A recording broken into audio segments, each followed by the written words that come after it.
Hey, what's up guys? My name is Gareth from Simple Studios, the only game studio dedicated to your success, and in this episode, we're going to be covering a couple things, so let's get into it. First up, revealing what the heck the symbols meant from last episode. If you haven't seen it, go check it out. It's a great little watch. And anyway, these new symbols mean that we are going to be making a new buff as well as a new enemy. Again, I think that's pretty clear, but you know, these new symbols are super innovative and have never been seen in a YouTube video before, so if you didn't get it, I don't blame you. Alrighty, and so first up on the plan, we've got the new buff. We're going to be doing that first because not only is it a whole lot easier, it is also a fresh new meme that's going to be added into the project, and you guys will hear eventually. And, I'll show you guys the gameplay when I actually dig into how I made it and why I made it that way. And then we're going to be rounding off this episode with the new enemy, which will shoot stuff at the player. And diving into our tools, thank God we have ChatGPT back, because let me tell you, this would have been absolutely undoable if I was on Copilot. But, you know, as I said before, thankfully we have ChatGPT. If you're not using it, you should really consider it. It's a super powerful tool that can help you level up your coding game, level up your game-making abilities, and I would definitely give it a try. Next up we have GIMP. It's just a better Photoshop. There's not much else to say. If you are using Photoshop, just stop. Save yourself the $13,000 a month and just get GIMP. It's free, it's fabulous, it's freaking amazing. And next up we've got creativity, because creativity is awesome and everyone has it, and everyone should try and flex their creativity by making some cool games. And then next up we have good music. Obviously I got the best tracks in the world, so if you want some good music to play when you're coding, let me know and I'll share some tracks. And finally we have Unity, specifically Unity version 2021.1.0 F1. It's the best version out there. It's also the only version that ChatGPT is compatible with, so I use it. You should use it if you're using ChatGPT, and yeah, let's get into it.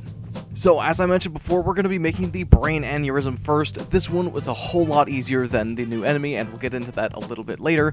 But the Brain Aneurysm is extremely simple because it is a timer, a sound effect, and some variable changes. When the timer hits 0, it adjusts the speed and dash multiplier of the player for a specific duration and plays a sound, and that's it. It's cut, dry, simple, but it's funny, and you guys will see some gameplay right now.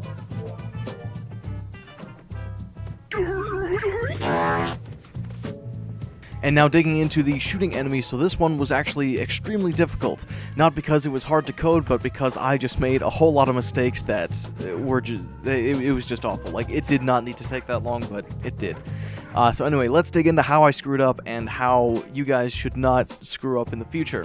So first up, when I was making the enemy, I planned out how the enemy was going to work. It was just going to shoot something at the player whenever cooldown hit 0, and that's that. It would travel in a straight line and the bullet would expire after a certain amount of time. And I thought to myself, oh, I'll be a gigabrain and just make a new script because, you know, why not, right?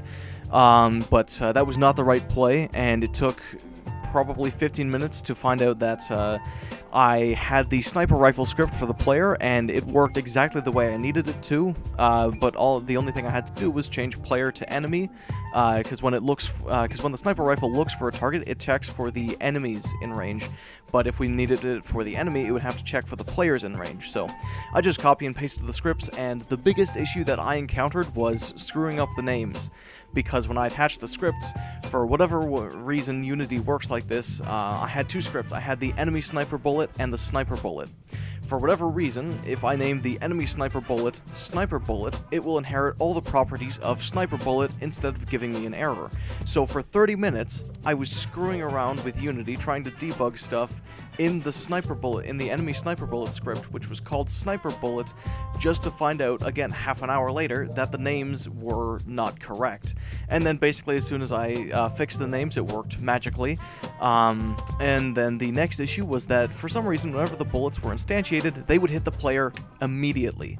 And this took me another half an hour, 45 minutes of debugging and collider adjustments, component checking, deleting and making new prefabs. It was awful, until I found out that it wasn't an issue with the enemy sniper bullets or the enemy sniper script itself, not even the prefabs, not the player, not the components, but a script that we made near the beginning of the series called the Sword of Doom.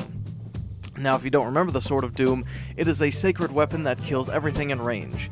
However, one major detail that I overlooked is that the Sword of Doom creates a circle collider on the player, which means that the Sword of Doom essentially makes a giant hitbox around the player, and it uses this giant hitbox as a range, instead of just making a range itself and using that range.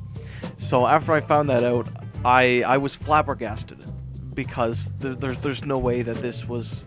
I can't believe I missed this. But we reworked the script. I'll show you guys the reworked script probably on my right or something like that. And you can see what changed, and obviously why it changed is because we don't need the player to have an extra hitbox, we just need the Sword of Doom to make a range and then target enemies in that range. But anyway, after we figured that out, the bullets worked completely fine, and I'll show you guys right now.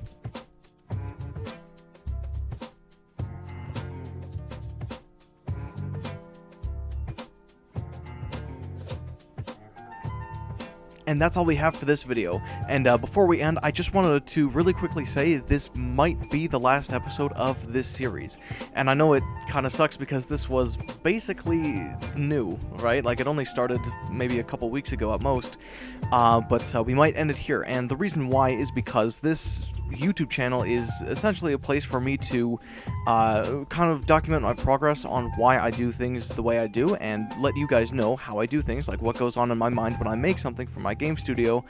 And considering I'm not much of a programmer, and the majority of what I've been doing is programming, I can't fully explain what goes on in my head, because yes, I know how programming works and I know how to program, but I don't know a lot about programming. Like, I don't know the intricacies of C# or C++ or some other thing, so I can't really tell you guys absolutely everything that's going on in my head, because, I mean, I certainly can, but it's not going to make a whole lot of sense if you are trying to pick up coding.